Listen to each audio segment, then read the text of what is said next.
নমস্কার সবাইকে। আজ এই যে রেডি হচ্ছি, কোথাও একটা যাব।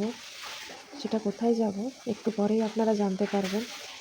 একটু সাজুগুজু করে নেওয়া হচ্ছে, মেয়েকেও রেডি করা হচ্ছে, তার মামিমা তাকে রেডি করে দিচ্ছে। মামিমাও খুব সুন্দর একটা শাড়ি পরেছে। সবাই মিলে যাব, একটু বেরু বেরু করে আসবো। এই যে আমি এখানে রেডি হচ্ছি, বেশি কিছু না, হালকা একটু তো করতেই হবে। টোটোতে যাওয়া হচ্ছে। অ্যাকচুয়ালি আমাদের বেরোতে একটু সন্ধে হয়ে গেছিলো, এই 5:30 6টা, অন্ধকারও হয়ে গেছিলো, তাই হয়তো পরিষ্কার কিছু একটা দেখা যাচ্ছে না।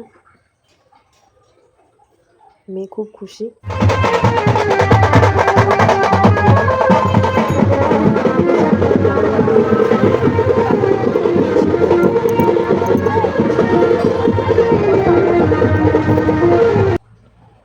আজকে আকাশের মুখ ভার, মেঘলা হয়েছে। একটা ভুল করেছি, ছাতা আনতে ভুলে গেছি। একটু ভয়ে ভয়ে ছিলাম, তো যাই হোক ওই দিন বৃষ্টি হয়নি। হ্যাঁ, বাড়িতে আমাদের রামনবমী পুজো হয়, তো সেই পুজোর কেনাকাটা, তার জন্যই আমরা বেরিয়েছি।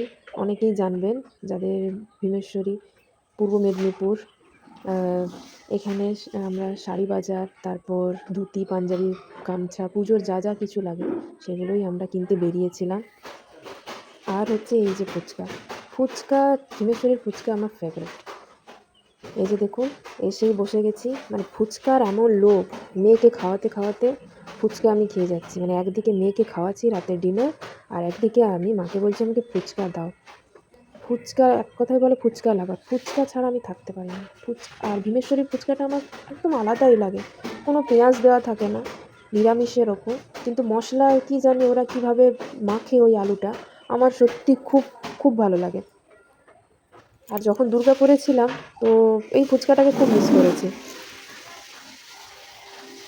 তো যাই হোক, ফুচকা পর্ব হওয়ার পর এবারে মায়ের কাছে আবদার ডিম পাউরুটি। ডিম পাউরুটি আজকে রাতে ডিনারে ডিম পাউরুটি খাবো।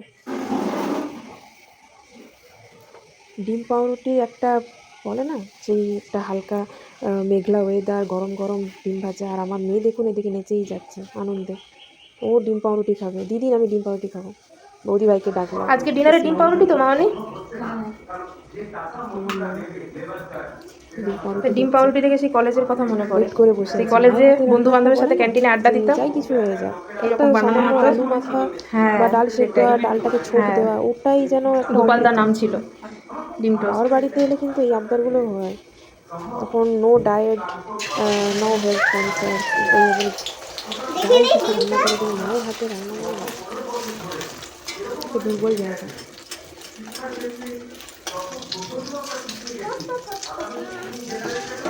বাবার ডিম বাড়িতে এলে পাউরুটি সত্যি বানাচ্ছি, ডায়েট বলো, আমরা যাই ওয়েট কিছু, করে এগুলো বসে কিন্তু আছি সব ভুলে কখন যেতে মা হয়। দেবে প্লেটে, তখন আর ওয়েট গরম করে গরম বসে খাবো। থাকি মায়ের হাতে রান্নাটা কখন খাবো। সে যাই হোক, সে আলু সেদ্ধ ভাত হোক বা মাংস হোক, ডিম পাউরুটি, যাই কিছু হোক।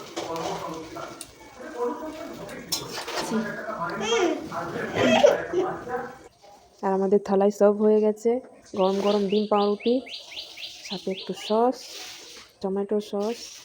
আমি আর আমার মেয়ে এক থালায় বসে গেছি। এই যে এই যে ডিম পাউরুটি সত্যি দারুণ হয়েছে, অসাধারণ হয়েছে। সুন্দর হয়েছে। মেয়েও খুব খুশি যে আমিও খাবো, এবং আমিও এক্সট্রা দারুণ খেয়ে হয়েছে। দেবো। দারুণ হয়েছে, সত্যি দারুণ হয়েছে। তো এইভাবে আমাদের সন্ধ্যাটা খুব ভালো কাটলো। এই যে খুব এনজয় করেছি।